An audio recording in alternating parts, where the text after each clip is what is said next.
This how to 1 minute will show you how to make GoDaddy website secure.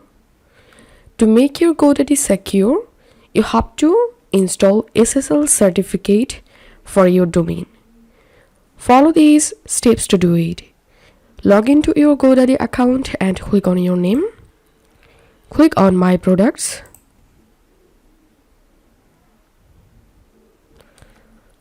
And here, under Domain section, you will get your domain. So click on Upgrade Protection.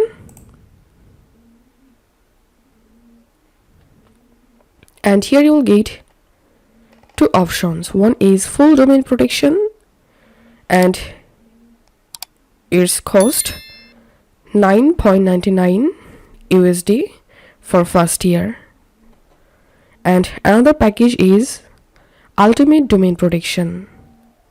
So all you have to do is just select any protection from here and click on checkout. And that's how you'll be able to secure your domain and website. If you find this video helpful, don't forget to subscribe How to 1 Minute.